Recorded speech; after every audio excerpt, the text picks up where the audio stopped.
माँ की आखिरी सांसें चल रही थीं।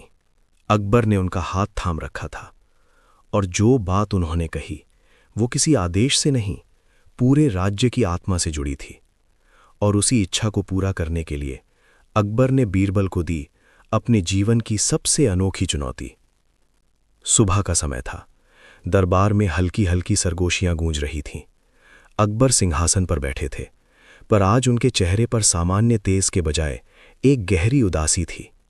दरबारियों ने यह बात तुरंत भांप ली कि आज कुछ अलग होने वाला है। तभी अकबर ने बीरबल की ओर देखा। उनकी आंखों में अपनापन भी था और एक अनकहा बोझ भी। बीरबल, अकबर ने धीमे स्वर में कहा, आज मैं तुमसे दरबार की किसी पहेली या हास्य की अपेक्षा नहीं रखता। आज बात दिल की है। बीरबल ने हाथ जोड़कर सिर झुकाया। जहां पना, दास आपके हृदय की बात सुनने को प्रस्तुत है। अकबर कुछ क्षण चुप रहे, फिर बोले, मेरी माता ने अपने अंतिम समय में मुझसे एक इच्छा प्रकट की थी। वो इच्छा ऐसी है जिसे पूरा करना सरल नहीं, न शक्ति से न धन से। मैं चाहता हूं कि तुम उसे पूरा करो। दरबार में सन्नाटा छा गया। बीरबल ने शांत स्वर में पूछा, माता की इच्छा क्या थी जहांपना? अकबर की आंखें नम हो गईं। उन्होंने कहा था कि मैं अपने राज्य में ऐसा न्याय स्थापित करूं कि सबसे कमजोर व्यक्ति भी स्वयं को सुरक्षित महसूस करे। उन्होंने चाहा था कि मैं एक ऐसा कार्य करूं जिससे आने वाली पीढ़ियां समझें कि सत्ता का अर्थ केवल शासन नहीं बल्कि सेवा है। बीरबल कुछ देर सोचते रहे, फिर बोले, जहांपना, ये इच्छा किसी एक दिन या आदेश से पूरी नहीं हो सकती। इसके लिए हमें लोगों के बीच जाना होगा, उनके दुख सुनने होंगे। अकबर ने सिर हिलाया। यही तुम्हारी चुनौती है बीरबल। तुम इस इच्छा को ऐसा रूप दो कि वो केवल विचार न रहे बल्कि जीवित उदाहरण बन जाए। अगले ही दिन बीरबल ने अकबर से अनुमति ली और साधारण वस्त्र धारण कर नगर और गांवों की ओर निकल पड़े। उन्होंने अपना परिचय छिपाया और एक सामान्य यात्री की तरह लोगों से मिलने लगे। कहीं किसान सूखे से परेशान थे, कहीं व्यापारी अन्यायपूर्ण कर से, कहीं विधवाएं अपने अधिकारों से वंचित थीं। एक गांव में बीरबल ने देखा कि एक वृद्धा रोज एक पेड़ के नीचे बैठकर रोती है। उन्होंने पास जाकर पूछा, माता, क्या कष्ट है? वृद्धा ने कहा, मेरे पुत्र की भूमि पर एक शक्तिशाली व्यक्ति ने कब्जा कर लिया है। न्याय मांगने गई तो द्वार तक से भगा दी गई। बीरबल का हृदय भर आया। उन्होंने उस व्यक्ति से मुलाकात की, परंतु वो अपने प्रभाव के घमंड में अंधा था। बीरबल ने उस समय कुछ नहीं कहा, बस सब देख और सुन लिया। इसी प्रकार कई दिनों तक बीरबल ने राज्य के कोने कोने में घूमकर लोगों के दुखों को अपने मन में संजो लिया। फिर वे दरबार लौटे। अकबर ने उन्हें देखते ही पूछा, क्या तुम्हें मार्ग दिखा? बीरबल बोले, जहांपना, मार्ग स्पष्ट है, पर उस पर चलने के लिए साहस चाहिए। अगले दिन अकबर ने घोषणा करवाई कि हर सप्ताह एक ऐसा दिन होगा जब कोई भी व्यक्ति सीधे सम्राट तक अपनी बात पहुंचा सकेगा। न कोई सिपाही रोकेगा, न कोई दरबारी। साथ ही उन्होंने आदेश दिया कि हर शिकायत की जांच स्वयं निष्पक्ष लोगों द्वारा की जाएगी। पहली ही सुनवाई में वही वृद्धा लाई गई। अकबर ने पूरी बात सुनी और तत्काल उस शक्तिशाली व्यक्ति को बुलवाया। प्रमाण सामने आए और न्याय हुआ। वृद्धा की आंखों से आंसू बह निकले, पर इस बार वे दुख के नहीं, राहत के थे। धीरे धीरे लोगों में विश्वास जागने लगा। उन्हें लगने लगा कि अब उनकी आवाज सुनी जाती है। अकबर स्वयं कभी कभी भेष बदलकर जनता के बीच जाने लगे। बीरबल हर बार उनके साथ रहते, उन्हें सच दिखाते, कभी कभी कड़वा भी। एक दिन अकबर ने बीरबल से कहा, आज मुझे लगता है कि मेरी माता की इच्छा सांस ले रही है। बीरबल मुस्कुराए, जहांपना, इच्छा तो तब पूरी होती है जब उसे निभाया जाए, केवल याद किया जाए। समय बीतता गया। राज्य में अनुशासन आया, पर भय से नहीं, विश्वास से। लोग अपने बच्चों को बताते कि राजा दूर बैठा शासक नहीं, बल्कि न्याय का संरक्षक है। एक संध्या अकबर अकेले बैठे सूर्यास्त देख रहे थे। बीरबल पास आए। अकबर ने कहा, तुमने मुझे एक राजा से बेहतर मनुष्य बनने का मार्ग दिखाया। बीरबल ने विनम्रता से उत्तर दिया, जहांपना, मैंने केवल आईना दिखाया है, चलना आपने स्वयं सीखा है। उस क्षण अकबर को लगा कि उनकी माता की आत्मा कहीं ना कहीं संतुष्ट मुस्कुरा रही होगी, क्योंकि उनकी अंतिम इच्छा किसी स्मारक में नहीं बल्कि लोगों के हृदयों में पूरी हो चुकी थी। अकबर की आंखों में उस दिन एक अलग ही चमक थी। उन्हें लगता था जैसे वर्षों का बोझ धीरे धीरे हल्का हो रहा हो। पर बीरबल जानते थे कि असली परीक्षा अभी बाकी है। न्याय की नींव रखना आसान होता है, पर उसे जीवित रखना सबसे कठिन। अगले कई महीनों तक राज्य में शांति बनी रही, पर शांति अक्सर तूफान से पहले की खामोशी होती है। एक सुबह अकबर ने देखा कि दरबार में आने वाले चेहरों पर फिर से डर और संकोच लौट आया है। लोग शिकायत लेकर तो आ रहे थे, पर पूरी बात कहने से पहले ही चुप हो जाते थे। अकबर ने बीरबल को इशारे से पास बुलाया। कुछ बदल रहा है, अकबर ने कहा, पर यह बदलाव मुझे अच्छा नहीं लग रहा। बीरबल ने चारों ओर नजर दौड़ाई। जहां पना, जब व्यवस्था सख्त होती है तो कुछ लोग उसे अपने हित में मोड़ने की कोशिश करते हैं। शायद वही लोग फिर सक्रिय हो गए हैं। अकबर ने उसी दिन गुप्त रूप से जांच आरंभ करने का निश्चय किया। उन्होंने चाहा कि इस बार केवल बीरबल ही उनके साथ हों। दोनों ने साधारण यात्रियों का रूप धारण किया और अलग अलग इलाकों में जाने लगे। कहीं उन्होंने देखा कि अधिकारी तो बदले हैं, पर व्यवहार नहीं। कहीं न्याय तो मिल रहा था, पर कीमत के बदले। ये सब देखकर अकबर का मन व्याकुल हो उठा। एक कस्बे में उन्होंने एक युवक को देखा जो लोगों को इकट्ठा कर धीरे धीरे कुछ समझा रहा था। उसकी आवाज में डर नहीं, बल्कि उम्मीद थी। अकबर और बीरबल भी भीड़ में शामिल हो गए।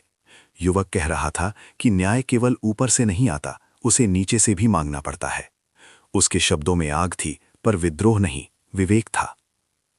सभा समाप्त होने के बाद बीरबल ने उससे बातचीत की। युवक ने कहा, हम राजा के विरोधी नहीं हैं, पर डरते हैं कि समय के साथ व्यवस्था फिर कमजोर हो जाएगी। हम चाहते हैं कि लोग स्वयं अन्याय के खिलाफ खड़े हों। अकबर ने ये सब सुना, पर अपनी पहचान प्रकट नहीं की। लौटते समय उन्होंने बीरबल से कहा, मेरी माता ने जिस न्याय की बात की थी, शायद वो केवल राजाज्ञा से आगे की चीज है। बीरबल मुस्कुराए। जहां पना, न्याय तब स्थायी होता है जब वो लोगों की आदत बन जाए। दरबार लौटकर अकबर ने एक नया निर्णय लिया। उन्होंने शिक्षा और संवाद पर जोर दिया। हर क्षेत्र में ऐसे लोग चुने गए जो जनता को उनके अधिकार और कर्तव्य दोनों समझाएं। पहली बार सत्ता ने लोगों को प्रश्न पूछने के लिए प्रेरित किया। पर हर नई रोशनी के साथ साया भी आता है। कुछ शक्तिशाली दरबारी इस परिवर्तन से असंतुष्ट थे। उन्हें लगता था कि राजा बहुत अधिक सुन रहा है, बहुत अधिक झुक रहा है। उन्होंने गुप्त रूप से अफवाहें फैलानी शुरू कर दी कि ये सब राज्य को कमजोर कर देगा। एक रात बीरबल को सूचना मिली कि अकबर के विरुद्ध षड्यंत्र रचा जा रहा है। वे तुरंत अकबर के पास पहुंचे। अकबर ने शांत स्वर में कहा, मुझे पता था कि ये मार्ग सरल नहीं होगा। बीरबल ने कहा, जहां पना, संकट केवल बाहर से नहीं, भीतर से भी है। अकबर ने उसी समय निर्णय लिया कि वे दरबार में खुली चर्चा करेंगे। अगले दिन दरबार में उन्होंने स्वयं प्रश्न उठाया, क्या ये नया मार्ग राज्य के लिए उचित है? दरबारियों को पहली बार खुलकर बोलने का अवसर मिला। कुछ ने विरोध किया, कुछ ने समर्थन। अकबर ने सबकी बात सुनी, बिना क्रोध के। अंत में अकबर बोले, यदि ये मार्ग गलत सिद्ध हुआ तो दोष मेरा होगा, पर यदि सही हुआ तो लाभ पूरे राज्य का। उनके शब्दों में ऐसा विश्वास था कि विरोध की धार कुंद हो गई। समय के साथ षड्यंत्र करने वाले स्वयं अलग थलग पड़ गए। इधर जनता में बदलाव साफ दिखने लगा। लोग अब अन्याय सहने के बजाय एक दूसरे का साथ देने लगे। छोटे विवाद आपसी संवाद से सुलझने लगे। अदालतों पर बोझ कम होने लगा। अकबर ये देखकर आश्चर्यचकित भी थे और संतुष्ट भी। एक दिन वही युवक फिर मिला जिसने सभा की थी। इस बार वो अकबर के सामने खड़ा था, पहचान चुका था। घबराते हुए उसने सिर झुकाया। अकबर ने उसे उठाया और कहा, तुम्हारे शब्दों ने मुझे सोचने पर मजबूर किया। युवक की आंखों में आंसू आ गए। जहां पना, हमने कभी कल्पना नहीं की थी कि राजा हमारी सुनेगा। अकबर ने उत्तर दिया, राजा वही है जो सुनना सीखे। वर्षों बीत गए। अकबर का शासन अब केवल आदेशों से नहीं, उदाहरणों से चलता था। बीरबल अक्सर चुपचाप ये सब देखते और मन ही मन मुस्कुराते। उन्हें पता था कि उनकी भूमिका अब कम होती जा रही है और यही उनकी सबसे बड़ी सफलता थी। एक शांत रात अकबर और बीरबल साथ बैठे थे। आकाश में तारे चमक रहे थे।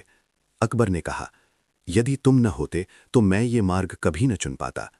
बीरबल ने उत्तर दिया, जहां पनाह, मार्ग आपके भीतर था, मैंने केवल उसे पहचानने में सहायता की। अकबर ने गहरी सांस ली। आज मुझे लगता है कि मेरी माता की इच्छा अब केवल पूरी नहीं हुई, बल्कि आगे बढ़ रही है। बीरबल ने आकाश की ओर देखा। इच्छाएं तब अमर होती हैं जब वे एक व्यक्ति से निकलकर पूरे समाज की चेतना बन जाएं। उस रात अकबर को पहली बार लगा कि उनका राज्य केवल भूमि का विस्तार नहीं बल्कि विचारों का विस्तार बन चुका है, और यही वो विरासत थी जो किसी भी स्मृति चिन्ह से कहीं अधिक स्थायी थी। समय अब तेजी से आगे बढ़ रहा था, पर परिवर्तन की गति उससे भी अधिक तीव्र थी। जिस राज्य में कभी लोग सिर झुकाकर चलते थे, वहां अब आंखों में प्रश्न और स्वर में आत्मविश्वास था। अकबर ये सब देखकर प्रसन्न तो थे, पर उनके भीतर कहीं एक हल्की सी बेचैनी भी जन्म ले रही थी। उन्हें डर था कि कहीं ये जागरूकता अराजकता में न बदल जाए। शक्ति और स्वतंत्रता के बीच संतुलन सबसे नाजुक होता है। एक दिन दरबार में एक मामला आया। दो समुदायों के बीच वर्षों पुराना विवाद फिर से उभर आया था। दोनों पक्ष अपने अपने तर्कों में सही थे और दोनों ही अकबर से पूर्ण न्याय की अपेक्षा कर रहे थे। ये वो क्षण था जहां किसी एक के पक्ष में निर्णय देना दूसरे के लिए अन्याय बन सकता था। अकबर देर तक चुप बैठे रहे। दरबारियों को लगा शायद सम्राट असमंजस में है। बीरबल ने धीरे से कहा, जहां पनाह, कभी कभी निर्णय देना उतना आवश्यक नहीं होता जितना लोगों को निर्णय लेने योग्य बनाना। अकबर ने बीरबल की ओर देखा। उनके शब्दों ने एक नया द्वार खोल दिया। अकबर ने दोनों पक्षों को अलग अलग बुलाया, उनकी बात सुनी, फिर उन्हें एक ही स्थान पर आमने सामने बैठाया। पहली बार ऐसा हुआ कि विरोधी एक दूसरे की बात बिना शोर के सुन रहे थे। शुरुआत में कटुता थी, आरोप थे, पर धीरे धीरे शब्दों की धार कम होने लगी। कई घंटों की बातचीत के बाद वे किसी निष्कर्ष पर तो नहीं पहुंचे, पर एक दूसरे के दर्द को समझने लगे। अकबर ने उस दिन कोई अंतिम आदेश नहीं दिया। उन्होंने केवल इतना कहा कि जब तक समाधान आपसी सहमति से ना हो, तब तक कोई भी पक्ष बल प्रयोग नहीं करेगा। ये निर्णय जोखिम भरा था। कुछ लोगों ने इसे कमजोरी कहा, पर अगले कुछ सप्ताहों में वही हुआ जो अकबर ने भीतर से महसूस किया था। दोनों समुदायों ने अपने प्रतिनिधि चुने, बातचीत की और अंततः ऐसा समझौता हुआ जो दोनों को स्वीकार्य था। ये पहला अवसर था जब राज्य में न्याय ऊपर से नहीं, भीतर से उपजा। इस घटना ने अकबर को भीतर तक बदल दिया।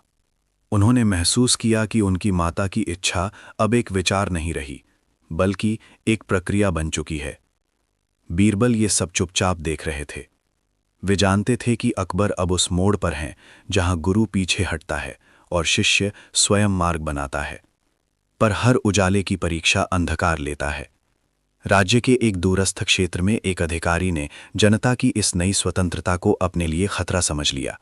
उसने कठोरता अपनाई, भय फैलाया और झूठी सूचनाएं भेजीं कि लोग विद्रोह की तैयारी कर रहे हैं। ये खबर अकबर तक पहुंची तो उनके मन में पीड़ा हुई। वे बिना घोषणा किए उस क्षेत्र में पहुंचे। वहां उन्होंने देखा कि लोग चुप हैं, झुके हुए हैं। वही पुराना डर लौट आया है। अकबर ने स्वयं लोगों से बात की, उनका विश्वास जीता, सच्चाई सामने आई। उस अधिकारी को दरबार में बुलाया गया। अकबर ने उस दिन क्रोध नहीं दिखाया। उन्होंने केवल इतना कहा, तुमने मेरे आदेशों का नहीं, मेरे विश्वास का उल्लंघन किया है। ये वाक्य उस अधिकारी के लिए किसी दंड से कम नहीं था। उसे पद से हटा दिया गया और सार्वजनिक रूप से उससे क्षमा मंगवाई गई। इस घटना के बाद अकबर ने एक नया नियम बनाया। हर अधिकारी को समय समय पर सामान्य जनता के बीच रहना होगा, बिना पहचान और अधिकार के। उद्देश्य था उन्हें याद दिलाना कि सत्ता किसके लिए है। बीरबल ने एक शाम अकबर से कहा, जहांपना, अब लोग आपको केवल राजा नहीं, जिम्मेदारी मानते हैं। अकबर ने गहरी सांस ली। और यही सबसे भारी मुकुट है। उम्र अब अकबर पर अपना असर दिखाने लगी थी। उनका शरीर थकने लगा था, पर मन पहले से अधिक जागृत था।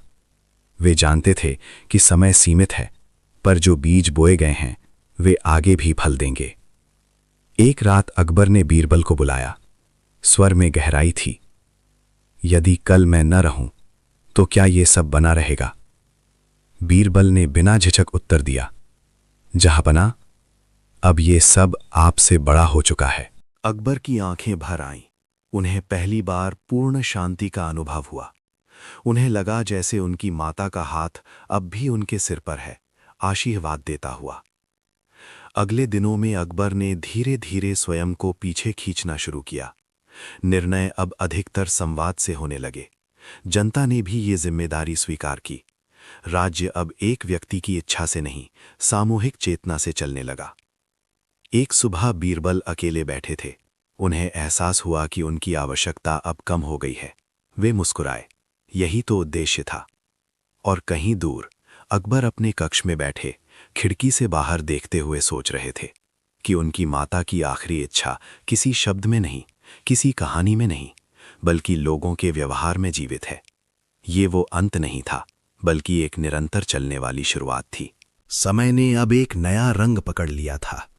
अकबर के जीवन की गति धीमी हो गई थी, पर राज्य की चेतना पहले से कहीं अधिक तेज और स्पष्ट थी। वे अब कम बोलते थे, अधिक सुनते थे।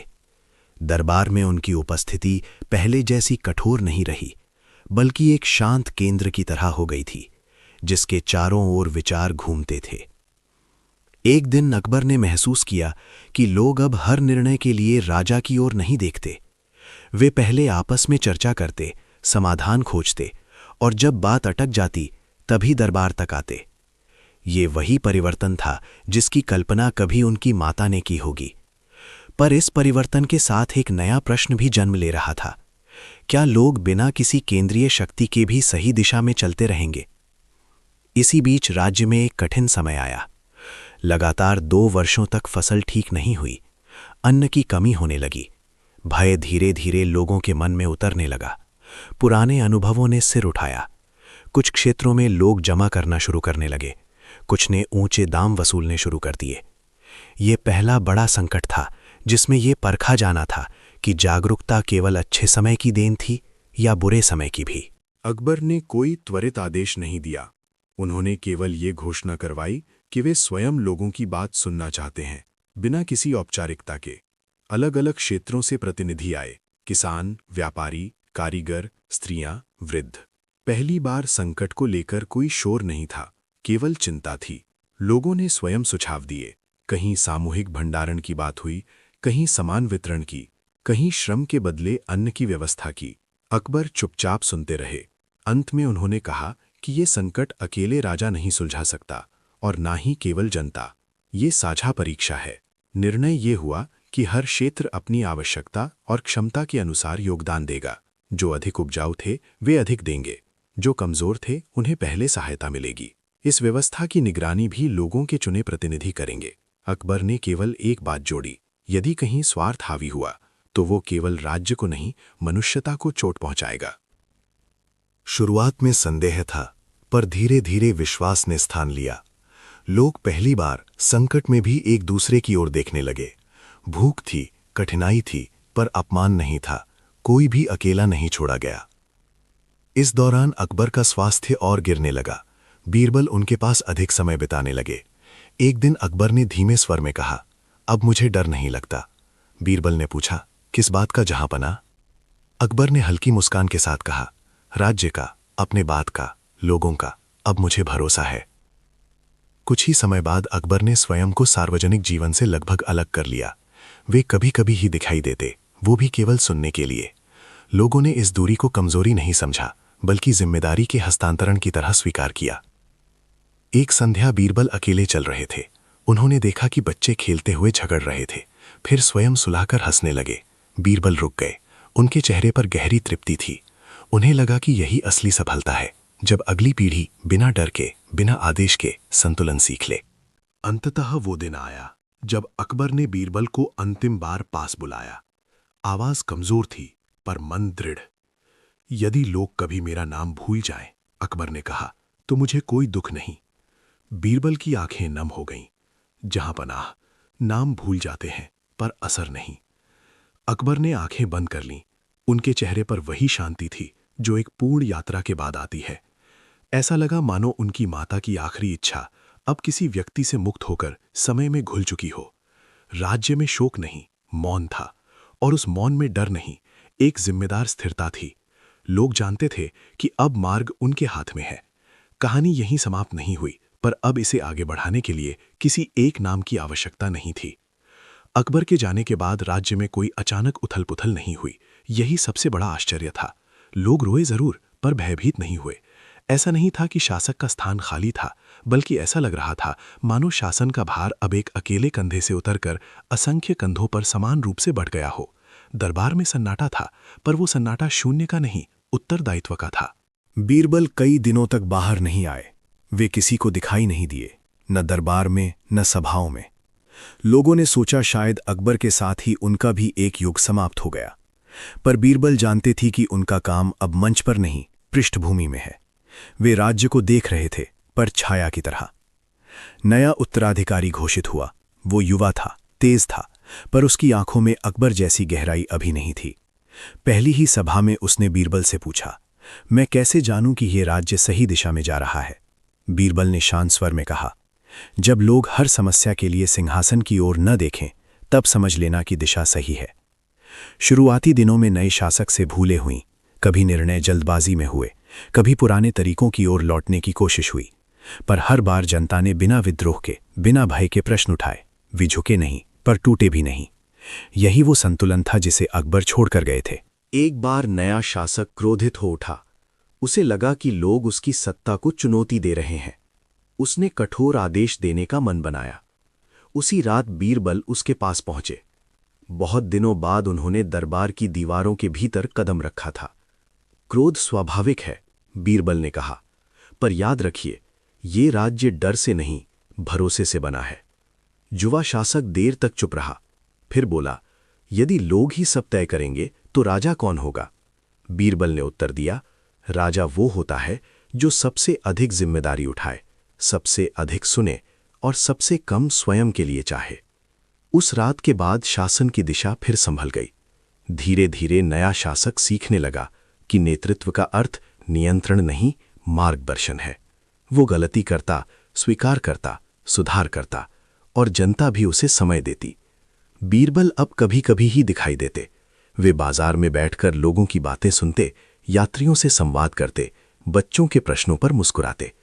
उन्हें किसी सम्मान की आवश्यकता नहीं थी। उनकी संतुष्टि इस बात में थी कि राज्य अब कहानी नहीं, आदत बन चुका है। एक दिन एक बूढ़ा किसान बीरबल के पास आया। उसने कहा, हम राजा को कम देखते हैं, पर डरते नहीं। बीरबल ने आंखें बंद कर लीं। उनके भीतर कहीं अकबर की आवाज गूंज उठी। यही तो उद्देश्य था। वर्ष बीतते गए, पीढ़ियां बदलीं। कुछ लोगों ने अकबर का नाम सुना, कुछ ने नहीं। पर जब भी कहीं अन्याय होता, लोग चुप नहीं रहते। वे पहले आपस में बात करते, समाधान खोजते, और जब असफल होते तब सत्ता की ओर जाते। सत्ता भी अब ऊपर बैठी दीवार नहीं थी, बल्कि नीचे बहता संवाद थी।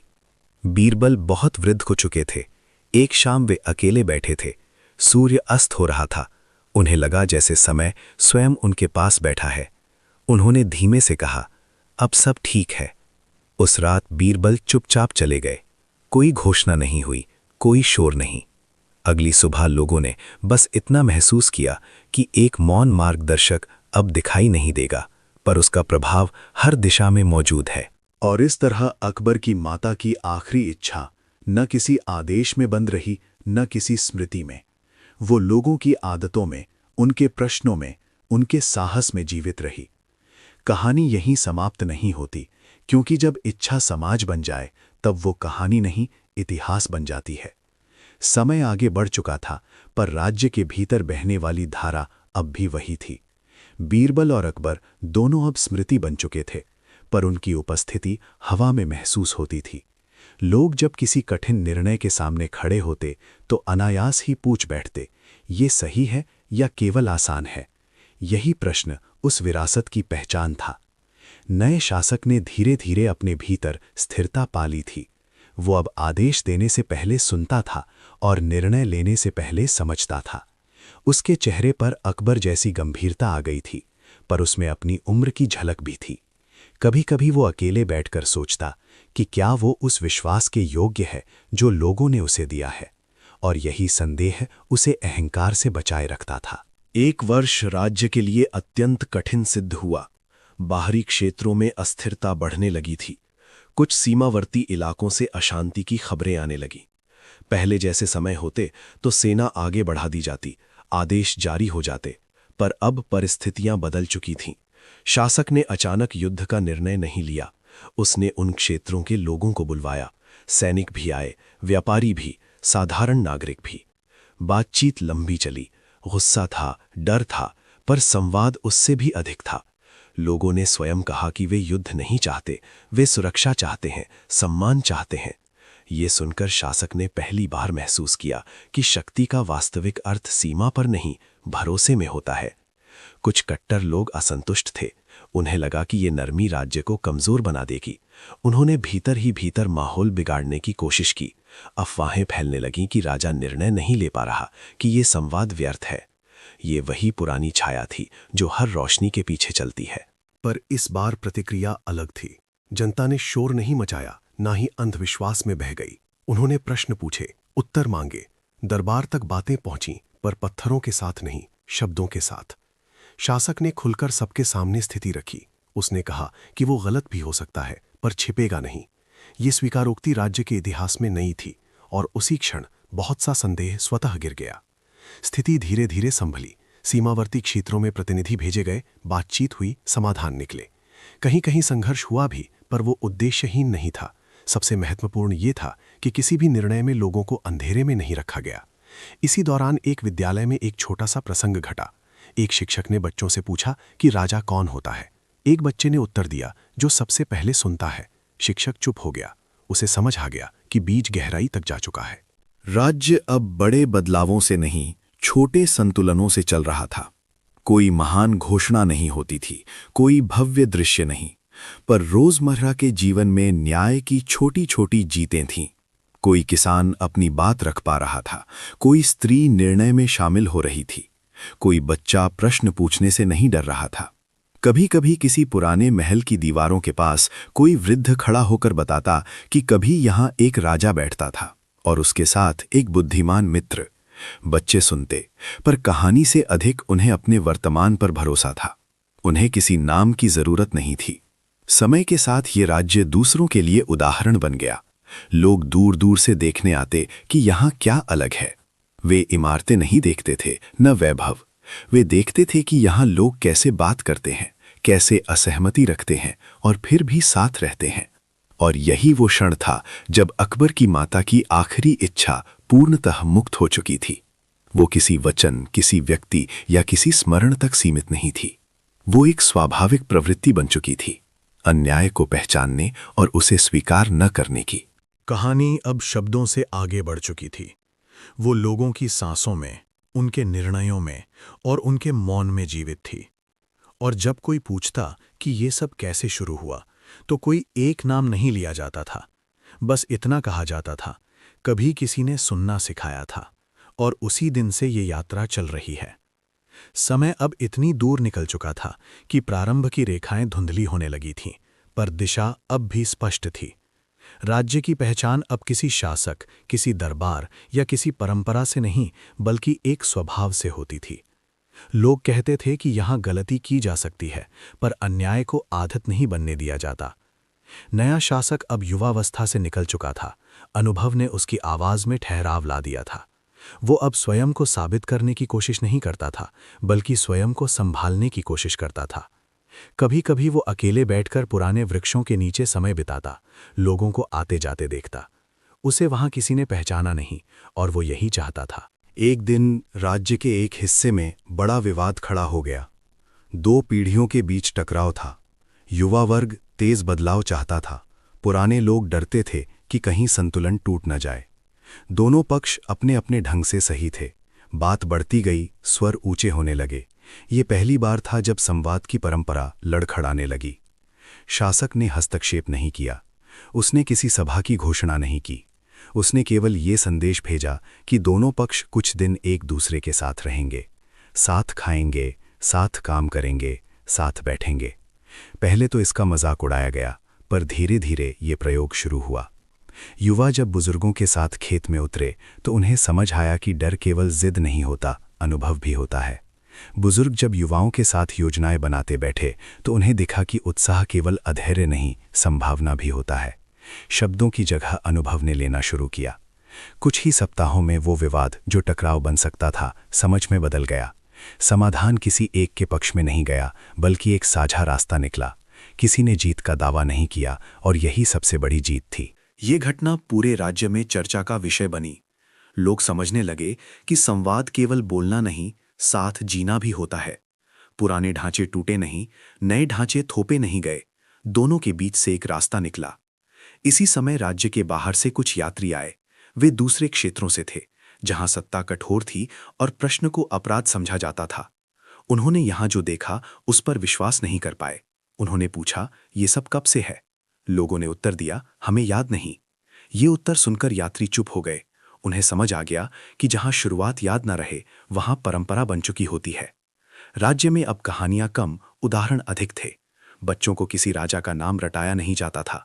उन्हें सिखाया जाता था कि जब असमंजस हो तो पहले सुनो।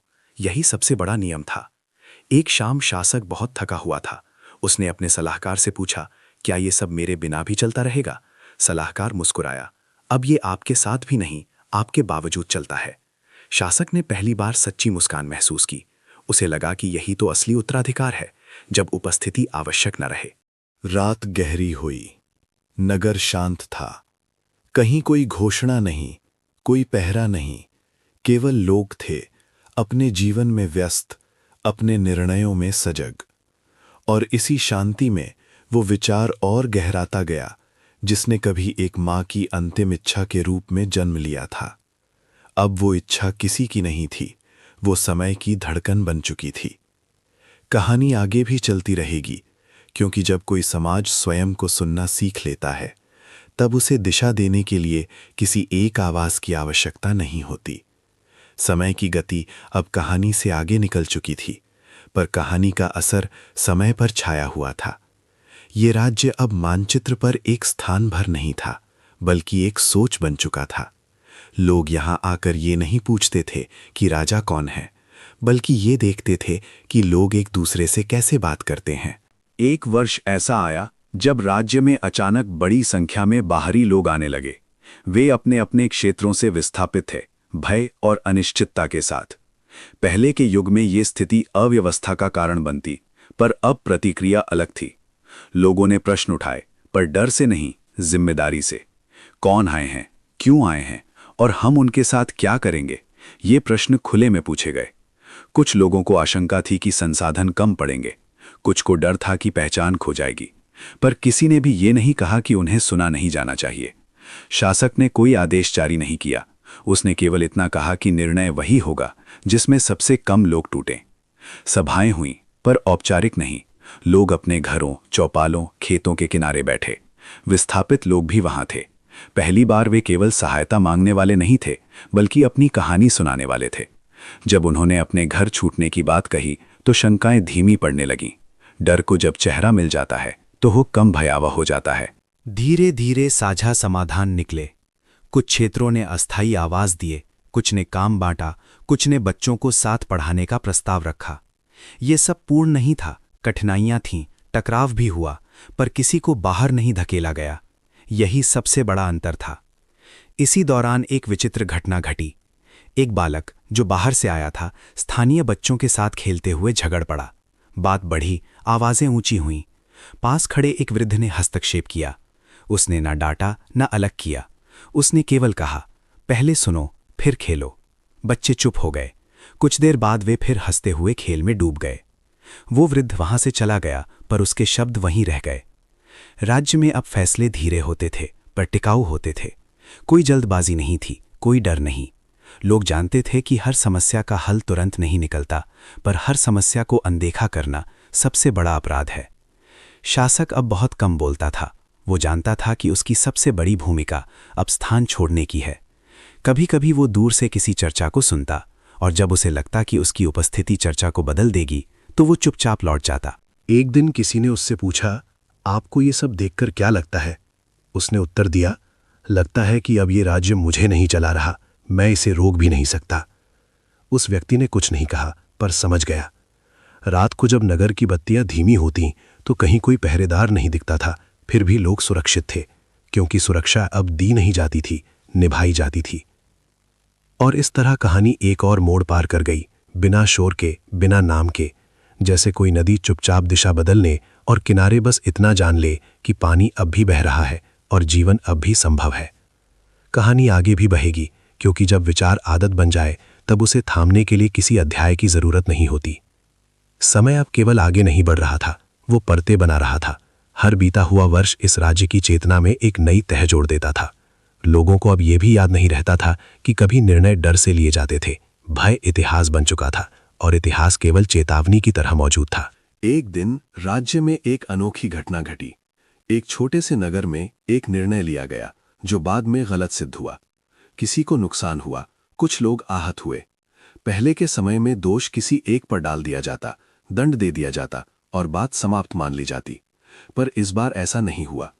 लोग इकट्ठा हुए, कोई चिल्लाया नहीं, कोई भागा नहीं। उन्होंने ये पूछा कि गलती कैसे हुई, किसने क्या नहीं सुना और कहां संवाद टूट गया। पहली बार गलती को अपलाज नहीं, सीख माना गया। जिनसे भूल हुई थी वे छिपे नहीं, सामने आए। उन्होंने माफी मांगी, पर उससे भी अधिक उन्होंने समझने की कोशिश की। ये दृश्य असहज था। गलती के साथ खड़ा होना आसान नहीं होता, पर यही वो क्षण था जहां ये राज्य स्वयं को परख रहा था। कुछ लोगों ने कहा कि इतनी नरमी भविष्य में और गलतियां बुलाएगी। दूसरों ने उत्तर दिया कि डर गलती रोकता नहीं, केवल छिपाता है। अंततः निर्णय लिया गया कि नुकसान की भरपाई सामूहिक रूप से की जाएगी और प्रक्रिया बदली जाएगी ताकि वही भूल दोहराई ना जाए। किसी का सिर नहीं झुका, पर बहुत से दिल खुले। ये घटना दूर दूर तक पहुंची। कुछ ने इसकी प्रशंसा की, कुछ ने इसे कमजोरी कहा, पर इस राज्य को अब नामों से फर्क नहीं पड़ता था। उसे केवल इस बात से फर्क पड़ता था कि लोग अपने भीतर क्या सीख रहे हैं। इसी समय एक बुजुर्ग महिला, जो वर्षों से लोगों के बीच संवाद करवाती आ रही थी, बीमार पड़ गई। जब वो बिस्तर पर थी तो उसके पास अलग अलग उम्र के लोग आए। कोई उसका रिश्तेदार नहीं था, फिर भी सभी उसे अपना मानते थे। किसी ने उससे पूछा, आपने ये सब कैसे सीखा? उसने धीमे स्वर में कहा, मुझे किसी ने सिखाया नहीं, मुझे बस एक बार सुना गया था। उसी दिन से मैंने दूसरों को सुनना शुरू कर दिया।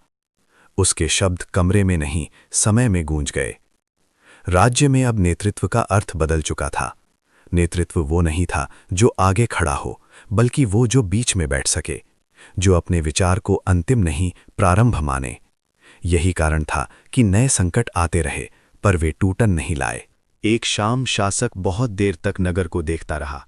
उसने देखा कि कहीं बहस हो रही है, कहीं हंसी, कहीं मौन। कोई दृश्य असाधारण नहीं था, और यही सबसे असाधारण बात थी। व्यवस्था प्रदर्शन नहीं थी, जीवन थी। उसे अचानक अकबर की याद आई, पर किसी चित्र या कथा के रूप में नहीं। उसे याद आया वो भाव जिसमें सत्ता हल्की हो जाती है और जिम्मेदारी गहरी। वो समझ गया कि यही स्मृति का सही रूप है। रात गहरी हुई। किसी ने घोषणा नहीं की, किसी ने कहानी नहीं सुनाई। फिर भी एक अध्याय चुपचाप पूरा हो गया, और अगले अध्याय की शुरुआत भी बिना शोर के हो चुकी थी। क्योंकि अब इस राज्य की कहानी लिखी नहीं जाती थी, वो जिया जाती थी। समय अब किसी धागे की तरह नहीं, बल्कि एक विस्तृत कपड़े की तरह फैल चुका था। उसमें पुराने रंग भी थे और नए भी, पर कोई भी रंग अलग होकर चुपता नहीं था। राज्य की सबसे बड़ी विशेषता यही बन चुकी थी। यहाँ बदलाव डर पैदा नहीं करता था और स्थिरता जड़ता नहीं बनती थी। एक दिन अचानक एक प्रश्न उठा जो अब तक कभी खुलकर नहीं पूछा गया था। क्या ये व्यवस्था हर परिस्थिति में टिक पाएगी, या ये केवल उन लोगों तक सीमित है जिन्होंने इसे धीरे धीरे जीना सीखा है? ये प्रश्न किसी विरोध से नहीं, आत्मचिंतन से जन्मा था। और जब प्रश्न सही जगह से आता है तो उसका उत्तर भी रास्ता ढूंढ ही लेता है। राज्य के अलग अलग हिस्सों में चर्चा शुरू हुई। कोई केंद्रीय सभा नहीं बुलाई गई, ना ही कोई निर्देश दिया गया। लोग स्वयं समूहों में बैठे, अपने अनुभव साझा किए। कुछ ने कहा कि ये व्यवस्था समय लेती है, धैर्य मांगती है। कुछ ने कहा कि ये सबके लिए आसान नहीं, क्योंकि सुनना भी एक कला है। पर किसी ने ये नहीं कहा कि ये व्यर्थ है। इसी दौरान एक युवा सामने आया, जिसकी आवाज़ में बेचैनी थी। उसने कहा कि उसे लगता है ये सब बहुत धीमा है, कि दुनिया तेजी से बदल रही है और ये राज्य कहीं पीछे न छूट जाए। उसकी बात सुनी गई, टाली नहीं गई। उससे प्रश्न पूछे गए, तर्क रखे गए। अंत में उससे ही पूछा गया कि वो क्या बदलना चाहता है। वो कुछ क्षण चुप रहा, फिर बोला, मैं चाहता हूं कि निर्णय तेज हों पर अंधे ना हों। ये वाक्य चर्चा की दिशा बन गया। लोगों ने समझा कि गति और समझ एक दूसरे के विरोधी नहीं है। धीरे धीरे कुछ प्रक्रियाएं बदली गईं, संवाद को अधिक स्पष्ट बनाया गया, पर सुनने का मूल भाव नहीं छोड़ा गया। ये परिवर्तन भी बिना किसी घोषणा के स्वीकार कर लिया गया। राज्य अब स्वयं को लगातार सुधारने की क्षमता रखता था। यही उसकी असली शक्ति थी। उसे पूर्ण होने का भ्रम नहीं था और ना ही टूटने का डर। एक वृद्ध जो वर्षों से केवल सुनता आया था, एक दिन बोला। उसने कहा कि उसे अब ये समझ में आता है कि ये सब किसी राजा, किसी बुद्धिमान व्यक्ति या किसी घटना से शुरू नहीं हुआ था। ये तब शुरू हुआ था जब पहली बार किसी ने शक्ति होते हुए भी चुप रहना चुना था। लोगों ने उस वाक्य को याद रखा, पर किसी ने उसे लिखने की जरूरत नहीं समझी। शासक अब बहुत कम दिखाई देता था। उसकी अनुपस्थिति कोई कमी नहीं लगती थी। लोग जानते थे कि यदि आवश्यकता होगी तो वो सामने आएगा, और यदि नहीं आया तो भी व्यवस्था रुकेगी नहीं। यही विश्वास सबसे कठिन उपलब्धि थी। संध्या के समय नगर वैसे ही सांस लेता था जैसे कोई सामान्य स्थान। कोई विशेषता दिखाई नहीं देती थी, और शायद यही सबसे बड़ा प्रमाण था कि कहानी सफल हो चुकी है। क्योंकि जब कोई व्यवस्था असाधारण न लगे, जब वो जीवन का स्वाभाविक हिस्सा बन जाए, तब समझ लेना चाहिए कि वो विचार अब इतिहास नहीं, आदत बन चुका है। और यही भाग 10 समाप्त नहीं हुआ, बस उसमें घुल गया। जैसे एक नदी समुद्र में मिलकर समाप्त नहीं होती, बल्कि अपनी पहचान छोड़कर विस्तार बन जाती है। समय अब नामों से मुक्त हो चुका था। लोग वर्षों को गिनते थे, पर युगों को नहीं। उन्हें फर्क नहीं पड़ता था कि ये सब कब शुरू हुआ, क्योंकि जो जीवित होता है उसे जन्मतिथि की आवश्यकता नहीं होती। राज्य की पहचान अब स्मृति से नहीं, अनुभव से बनती थी। एक दिन दूर के क्षेत्र से कुछ लोग आए। वे पहली बार यहाँ पहुंचे थे। उन्होंने देखा कि यहाँ कोई बड़ा घोषणा पत्र नहीं टंगा, कोई चेतावनी लिखी नहीं। फिर भी लोग अनुशासन में थे, पर बंधे हुए नहीं। उन्होंने पूछा कि यहाँ नियम क्या हैं। उत्तर मिला, पहले समझो फिर तय करो। उन्हें ये उत्तर अस्पष्ट लगा। वे ऐसे नियमों के आदी थे जो दीवारों पर लिखे होते हैं। यहाँ नियम लोगों के व्यवहार में थे। उन्हें समय लगा, पर धीरे धीरे उन्होंने देखना शुरू किया कि विवाद कैसे सुलझते हैं, असहमति कैसे रहती है, और फिर भी संबंध टूटते नहीं। इसी बीच एक कठिन निर्णय सामने आया। एक प्राकृतिक संकट ने राज्य के कुछ हिस्सों को बुरी तरह प्रभावित किया। संसाधन सीमित थे और प्राथमिकताएं तय करनी थीं। पहली बार ये डर उभरा कि कहीं सिद्धांत दबाव में टूट न जाएं। लोग एकत्र हुए। इस बार चर्चा में थकान थी, चिंता थी, कुछ स्वर कठोर भी हुए। ये क्षण निर्णायक था। यदि यहाँ संवाद टूटता तो बहुत कुछ पीछे छूट जाता। एक साधारण महिला उठी। उसने कोई लंबा भाषण नहीं दिया। उसने केवल इतना कहा कि यदि आज हम केवल अपने हिस्से की बात करेंगे तो कल कोई हमारा नहीं सुनेगा। उसके शब्दों में कोई दर्शन नहीं था, केवल जीवन था। कमरे में शांति फैल गई। निर्णय लिया गया कि सहायता उन तक पहले पहुंचेगी जिनके पास कुछ भी नहीं बचा। जिनके पास थोड़ा था वे प्रतीक्षा करेंगे। ये निर्णय किसी नियम से नहीं, सहमति से निकला, और यही उसकी ताकत थी। कुछ को नुकसान हुआ, पर किसी को अपमान नहीं हुआ। ये अंतर अब सब समझने लगे थे। समय के साथ संकट भी बीत गया। पीछे रह गई एक और परत, ये विश्वास कि कठिन समय में भी ये समाज स्वयं को नहीं छोड़ेगा। शासक ने उस दिन कुछ नहीं कहा। बाद में किसी ने उससे पूछा कि उसने हस्तक्षेप क्यों नहीं किया। उसने उत्तर दिया कि जब लोग सही प्रश्न पूछने लगे तो उत्तर देने की जरूरत नहीं पड़ती। राज्य अब सीखने से नहीं डरता था, गलती से भागता नहीं था, और यही कारण था कि वो स्थिर रहते हुए भी गतिमान था। रात के समय जब नगर सोता था तो कोई ये नहीं सोचता था कि व्यवस्था चल रही है या नहीं, क्योंकि जो व्यवस्था सोचने की वस्तु ना रहे वही सबसे गहरी होती है। और इस तरह भाग 11 भी किसी अंत पर नहीं रुका। वो अगले दिन की सांस में मिल गया, जैसे हमेशा से वहीं था। समय अब किसी कहानी की तरह आगे नहीं बढ़ रहा था, वो जीवन की तरह फैल रहा था। इस राज्य में अब सुबह होती थी तो लोग ये नहीं सोचते थे कि आज क्या बदलेगा, बल्कि ये महसूस करते थे कि आज भी सब कुछ चल रहा है। यही निरंतरता सबसे बड़ी उपलब्धि थी। कोई उत्सव नहीं था, कोई घोषणा नहीं, पर हर दिन में एक स्थिर विश्वास था कि जो भी होगा उसे देखा जाएगा, सुना जाएगा और समझने की कोशिश की जाएगी। नई पीढ़ी अब पूरी तरह सामने आ चुकी थी। वे न अकबर को जानते थे, न बीरबल को, न उस माँ को जिसकी इच्छा से ये यात्रा शुरू हुई थी। वे किसी विरासत के बोझ के साथ नहीं जीते थे। उनके लिए ये सब स्वाभाविक था। वे प्रश्न पूछते थे क्योंकि यही तरीका उन्होंने देखा था। वे असहमत होते थे क्योंकि उन्हें सिखाया गया था कि असहमति संबंध तोड़ती नहीं, उन्हें स्पष्ट करती है। एक दिन राज्य के एक हिस्से में एक नई तकनीक आई। उससे काम तेज हो सकता था, पर कुछ लोगों की रोजी पर असर पड़ता। पहले के युग में ये या तो पूरी तरह अपनाई जाती या पूरी तरह रोकी जाती। इस बार ऐसा नहीं हुआ। चर्चा शुरू हुई, लंबी और थकाने वाली। कुछ लोग उत्साहित थे, कुछ भयभीत। किसी ने किसी को मूर्ख नहीं कहा, किसी ने ये नहीं कहा कि बदलाव ही सब कुछ है या परंपरा ही अंतिम सत्य है। निर्णय धीरे निकला। तकनीक अपनाई गई, पर उसके साथ पुनः शिक्षा की व्यवस्था भी की गई। जिनका काम बदला, उन्हें अकेला नहीं छोड़ा गया। ये पूर्ण समाधान नहीं था, पर यह ईमानदार था, और ईमानदारी अब इस राज्य की पहचान बन चुकी थी। इसी दौरान एक प्रश्न फिर उठा, क्या ये व्यवस्था बहुत अधिक लोगों पर निर्भर नहीं है? यदि लोग बदल गए तो क्या होगा? इस प्रश्न ने कई लोगों को विचलित किया। पहली बार ये स्वीकार किया गया कि कोई भी व्यवस्था स्थायी नहीं होती, पर फिर ये भी समझा गया कि स्थायित्व का अर्थ जड़ता नहीं, लचीलापन है। राज्य में अब ये मान लिया गया था कि गलतियां होंगी, फर्क केवल इतना होगा कि उनसे भागा नहीं जाएगा। ये स्वीकारोक्ति किसी किताब में नहीं लिखी गई थी, पर हर निर्णय में झलकती थी। एक वृद्ध जो वर्षों से केवल देखता आया था, एक दिन बहुत शांत स्वर में बोला कि उसे अब डर नहीं लगता कि ये सब खत्म हो जाएगा। उसने कहा कि जिस दिन लोग ये पूछना बंद कर देंगे कि क्या ये सही है, उस दिन ये सच में खत्म हो जाएगा। लोग मुस्कुराए क्योंकि वे समझते थे कि प्रश्न ही जीवन है। शासक अब लगभग अदृश्य था। उसकी भूमिका केवल इतनी रह गई थी कि जब संवाद रुक जाए तब वह उसे फिर से बहने दे, पर अधिकांश समय संवाद स्वयं चलता रहता था। ये वही क्षण था जब सत्ता वास्तव में हल्की हो चुकी थी। राज्य के बाहर की दुनिया बदल रही थी। कहीं युद्ध थे, कहीं अस्थिरता। लोग यहां आकर शरण मांगते या केवल ये देखने आते कि क्या सच में ऐसा कोई स्थान है। उन्हें कोई चमत्कार नहीं दिखाया जाता था, उन्हें बस रोजमर्रा का जीवन दिखाया जाता था। कुछ समझ पाते थे, कुछ नहीं। ये भी स्वीकार किया गया कि हर जगह हर विचार नहीं पनप सकता।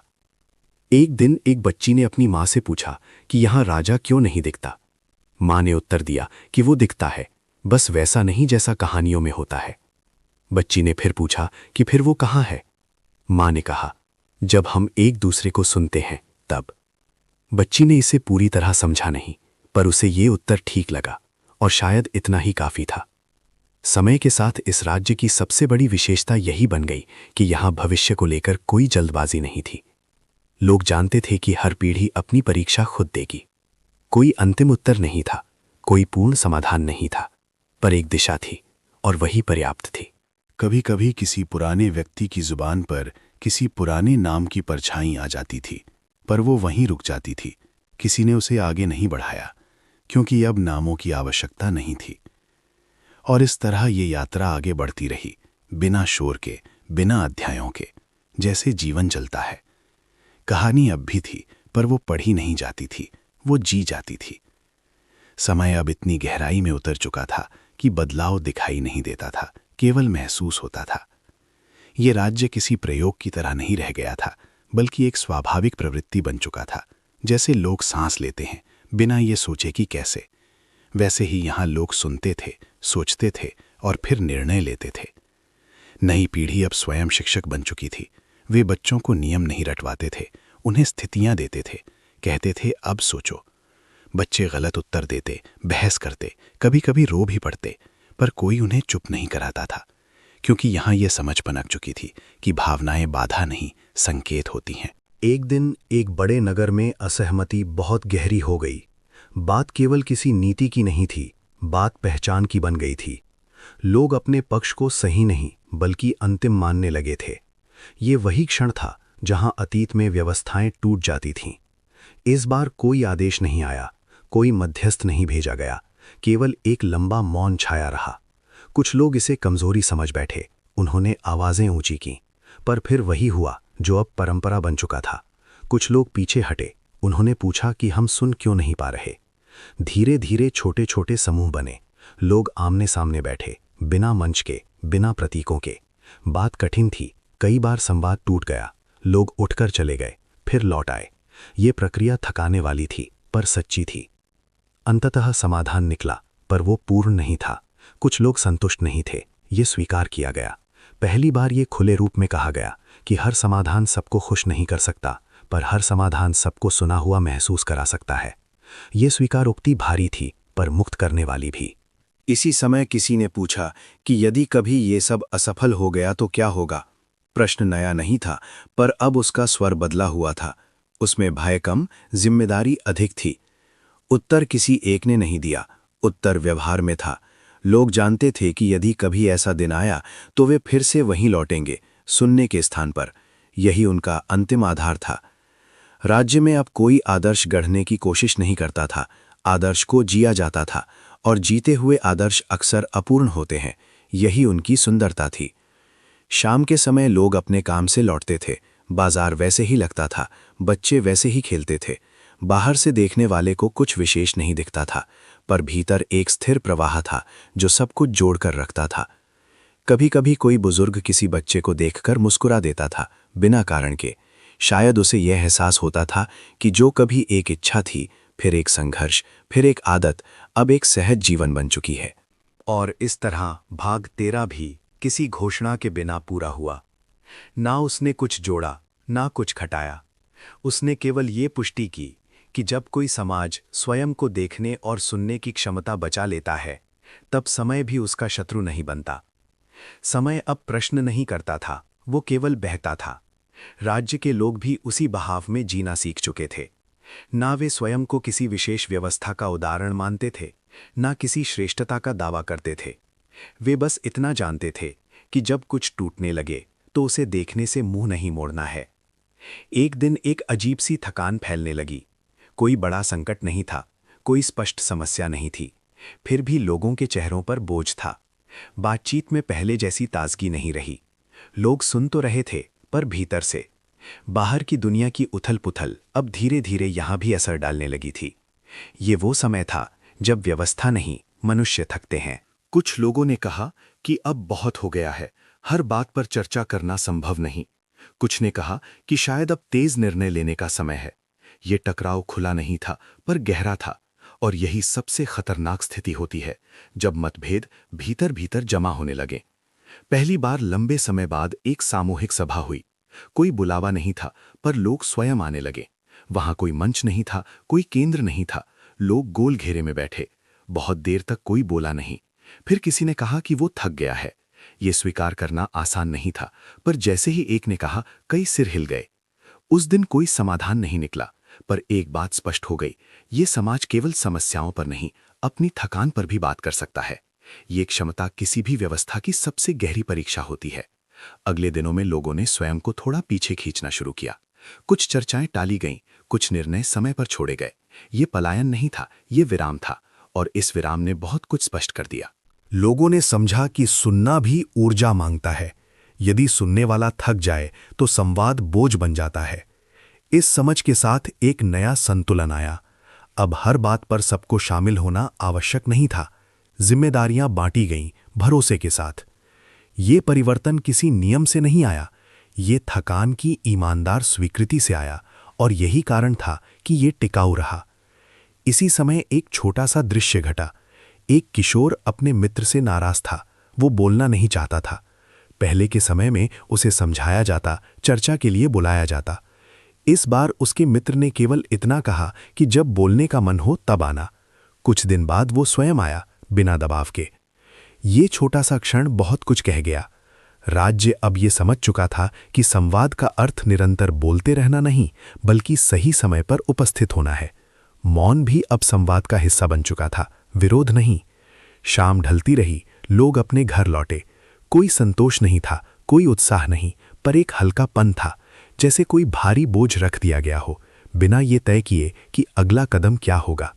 और शायद यही सबसे परिपक्व अवस्था थी, जब समाज को हर समय उत्तर की आवश्यकता न हो, जब वो प्रश्नों के साथ भी रह सके। भाग 14 किसी निष्कर्ष पर नहीं पहुंचा। उसने केवल ये सिखाया कि जब रास्ता लंबा हो तो रुकना भी चलने का ही एक रूप होता है। समय ने अब थकान को भी पीछे छोड़ दिया था। विराम के बाद जीवन फिर धीरे धीरे अपने स्वभाव में लौट आया था। पर पहले जैसा नहीं। अब लोगों के भीतर ये समझ बैठ चुकी थी कि हर दिन पूर्ण होना जरूरी नहीं, बस सच्चा होना काफी है। राज्य किसी आदर्श की दौड़ में नहीं था, वो स्वयं के साथ ईमानदार रहने की कोशिश में था। विराम के दिनों में बहुत कुछ बदला नहीं, पर बहुत कुछ साफ हो गया। लोग जान गए कि कौन सी बातें सच में जरूरी हैं और कौन सी केवल आदत बन चुकी थी।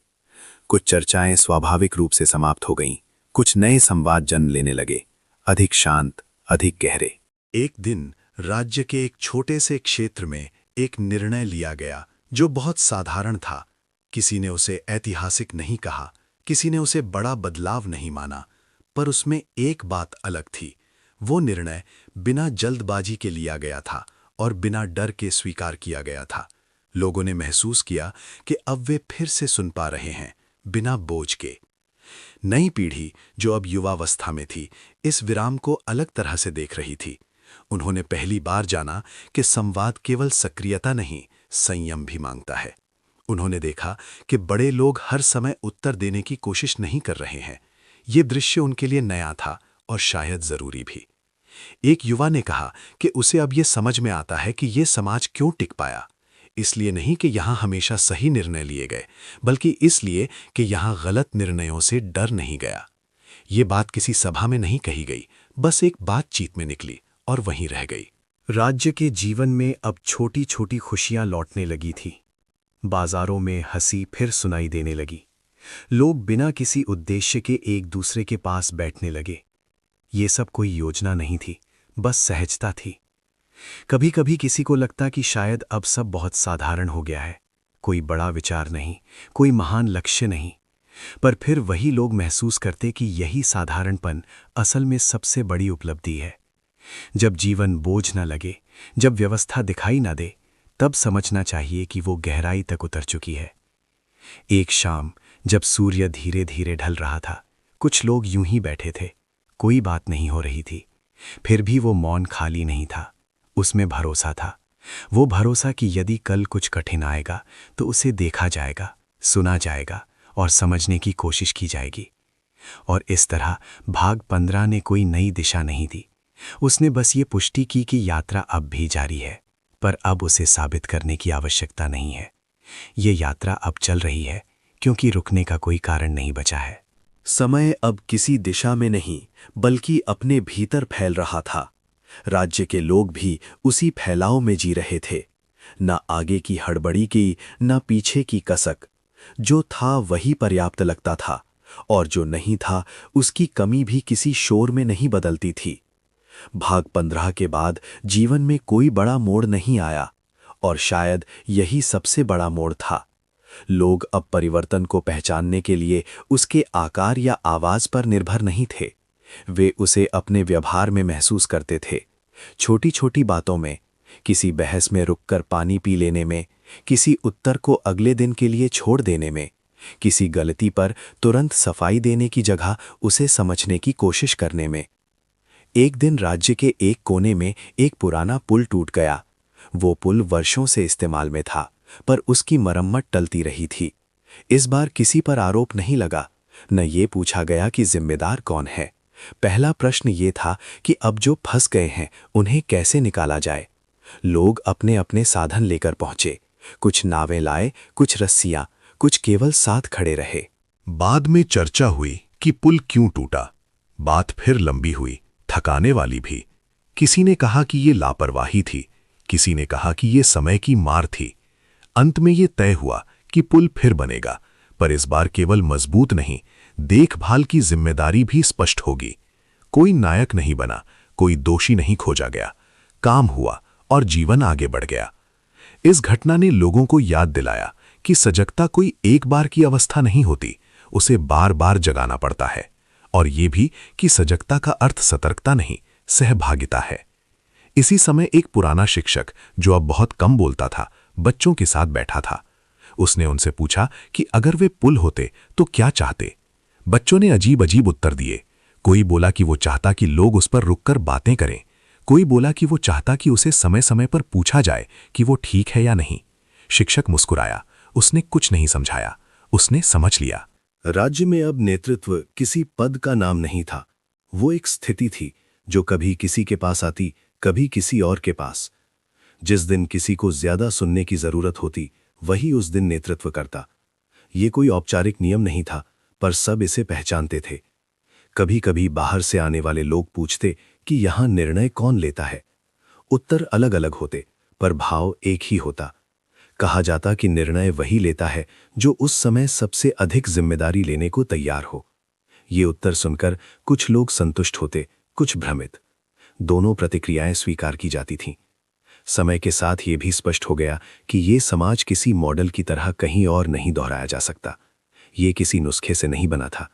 ये लोगों के बीच धीरे धीरे पनपा था, गलतियों, थकान, विराम और फिर से चलने के बीच। इसे समझने के लिए धैर्य चाहिए था, और धैर्य हर जगह उपलब्ध नहीं होता। एक रात अचानक तेज वर्षा हुई। लोग अपने घरों में थे। कुछ छतों से पानी टपकने लगा। लोग परेशान हुए, पर घबराए नहीं। पड़ोसी एक दूसरे के यहां पहुंचे। कोई औपचारिक मदद नहीं थी, बस उपस्थिति थी। अगली सुबह शहर थोड़ा अस्त व्यस्त था, पर लोगों के भीतर एक स्थिरता थी। किसी ने कहा कि ये शहर बहुत धीमा है। किसी ने उत्तर दिया कि शायद, पर यह गिरने पर संभलना जानता है। बात वहीं समाप्त हो गई। भाग 16 किसी नए सिद्धांत के साथ नहीं आया। वो बस ये दिखाने आया कि जब कोई समाज अपने भीतर की गति पहचान लेता है, तब वो तेज या धीमा होने से नहीं डरता। वो बस चलता रहता है, अपने ही कदमों की आवाज सुनते हुए। समय अब किसी चरण में नहीं बंटता था। राज्य के लोग भी अपने जीवन को हिस्सों में नहीं देखते थे। उनके लिए निरंतरता ही सबसे बड़ा आधार बन चुकी थी। वे जानते थे कि हर दिन कुछ ना कुछ बदलेगा और कुछ ना कुछ वैसा ही रहेगा, और यही संतुलन जीवन को संभव बनाता है। एक दिन राज्य के एक हिस्से में एक नया नगर बसने लगा। लोग अलग अलग क्षेत्रों से आए थे। उनके साथ अलग आदतें थीं, अलग अपेक्षाएं थीं। शुरुआत में सब कुछ ठीक लगा, पर धीरे धीरे छोटी छोटी बातों पर मतभेद उभरने लगे। कोई इसे सामान्य कहता, कोई इसे चेतावनी मानता। पहली प्रतिक्रिया ये नहीं थी कि नियम बनाए जाएं। लोग पहले मिले, उन्होंने अपनी अपनी बात रखी। कुछ बातों पर सहमति बनी, कुछ पर नहीं। ये असहमति असहज थी, पर स्वीकार की गई, क्योंकि यहां अब ये समझ गहरी हो चुकी थी कि असहमति कोई खतरा नहीं, बल्कि संकेत होती है। एक बुजुर्ग जो लंबे समय से केवल सुनता आया था, उस बैठक में चुपचाप बैठा रहा। अंत में उसने बस इतना कहा कि नए नगर को समय चाहिए, जैसे किसी नए रिश्ते को होता है। ये वाक्य न तो समाधान था, न आदेश, पर उसने लोगों की गति धीमी कर दी। समय के साथ लोगों ने एक दूसरे को जानना शुरू किया। साझा काम हुए, साथ में असफलताएं भी हुईं। हर असफलता ने उन्हें थोड़ा और जोड़ दिया। कुछ लोग अधीर थे, वे चाहते थे कि सब कुछ तुरंत ठीक हो जाए। उन्हें भी रोका नहीं गया, उन्हें भी समय दिया गया। इसी नगर में एक छोटी सी घटना घटी। एक सार्वजनिक स्थान को लेकर विवाद हुआ। पहले बहस हुई, फिर थकान आई। अंततः तय हुआ कि उस स्थान को कुछ समय के लिए वैसा ही रहने दिया जाएगा। ये निर्णय किसी किताब में नहीं लिखा गया, पर सबने उसे स्वीकार किया। कभी कभी निर्णय न लेना भी निर्णय होता है।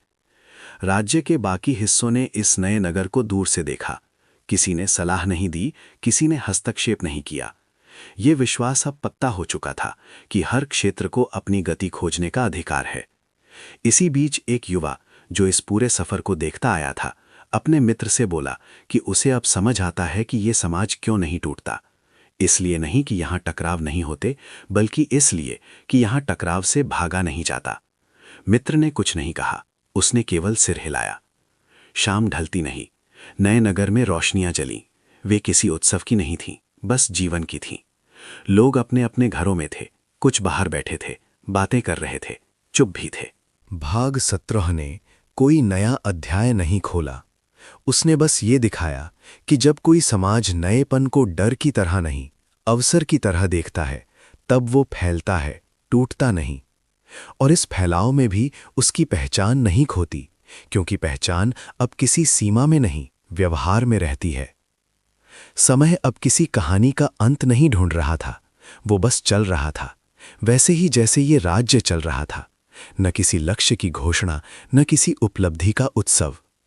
जो कुछ बन चुका था वो किसी दिन पूरा नहीं हुआ था, इसलिए उसके पूरा होने का क्षण भी नहीं था।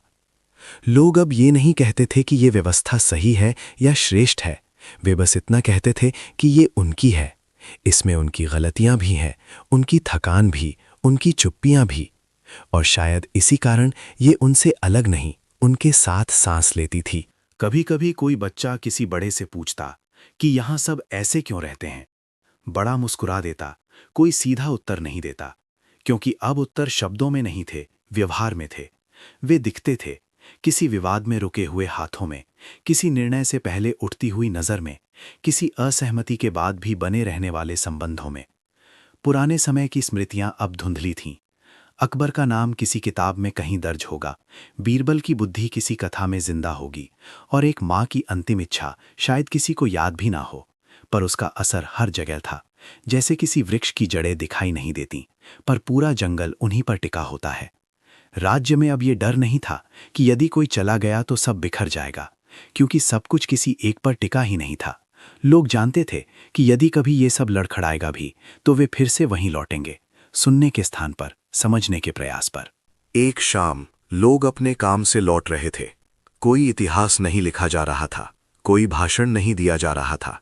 फिर भी उस साधारण शाम में एक पूरी यात्रा समाई हुई थी। संघर्ष से आदत तक की, शक्ति से जिम्मेदारी तक की, आदेश से संवाद तक की। और यही अंतिम सत्य था कि सबसे बड़ी क्रांति वो होती है जो सामान्य जीवन में घुल जाए, जो दिखाई न दे पर हर निर्णय में मौजूद हो, जो किसी स्मारक में नहीं, मनुष्य के व्यवहार में जीवित रहे। कहानी यहीं समाप्त नहीं होती, क्योंकि ऐसी कहानियां समाप्त नहीं होती। वे पीढ़ियों में बदल जाती हैं, सांसों में उतर जाती हैं, और एक दिन कोई ये भी नहीं पूछता कि ये सब कैसे शुरू हुआ था। बस इतना कहा जाता है, यहाँ लोग एक दूसरे को सुनते हैं, और वही पर्याप्त होता है।